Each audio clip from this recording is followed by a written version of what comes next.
Whether it's good or bad to give everything for the other person depends on two things: looks and gender. For my friends, even someone like me who just drifts along has somehow become an emotional counselor in this degenerate world. I can't even be bothered to mention that I just solved the ultimate dilemmas of two girls, and they praised me as a life counselor, you know? Girl A's dilemma is this: she's about to graduate from college, and her boyfriend decided to go work in Los Angeles without even telling her. Should she follow him to Los Angeles for love, or should she stick to her plan and work hard for the postgraduate entrance exam and break up with her boyfriend? Girl B's dilemma is this: her boyfriend is starting a business and wants her to help at the company, but he insists on keeping their relationship secret and acts like a boss, offering her a low salary. With her abilities, she could easily find a higher position with better pay.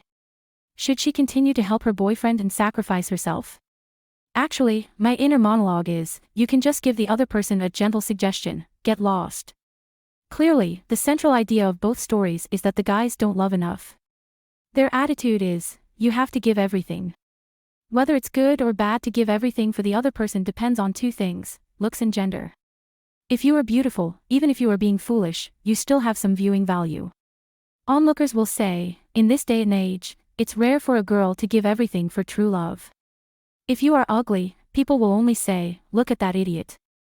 If you are a man and give everything, the audience will applaud and cheer you on. It's just like in the classic romantic movie Love Actually. There's a classic scene where a guy falls in love with his best friend's wife, and one Christmas, he goes to confess to the girl, saying, I will love you forever. Even if you become an old hag, I will still love you. So devoted, so touching, so heartwarming. But what if it were a girl doing the same thing? Falling in love with her best friend's husband and confessing to him.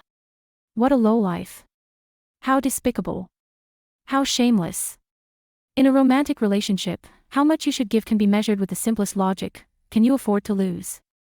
For girl A, going to Los Angeles, facing a strange city, relying on her boyfriend for everything, consider the worst-case scenario. Even if your boyfriend no longer wants you, do you have a way out?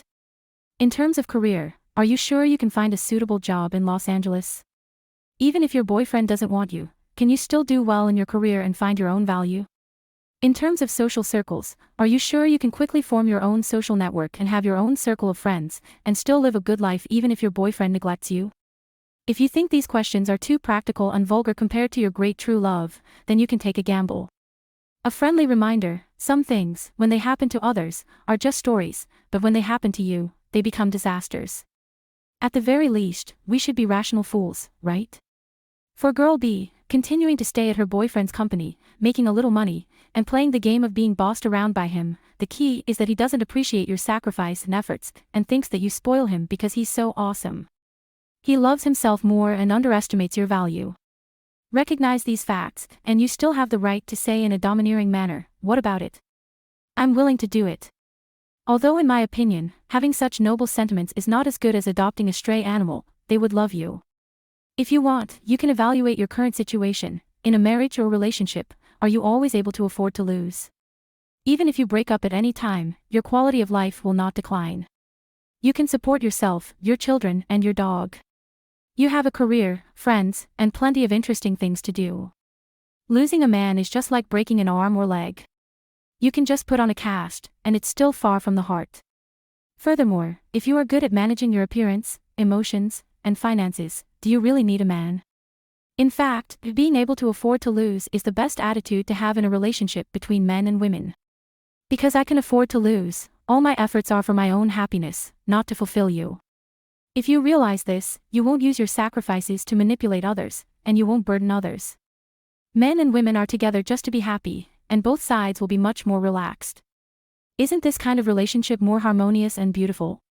If you play the card of, look at how much I've sacrificed for you, are you still a decent person if you don't treat me well, that's just being unreasonable. Self-sacrifice is your choice, and you are responsible for your choices. If true love must be tragic, then it's something that only beautiful, rich, leisurely, emotionally intelligent, and intellectually intelligent people are qualified to play with. For us ordinary people, let's not make things difficult for ourselves. Lower the difficulty level of love and spend our precious time watching more TV and playing more games. You can't afford true love.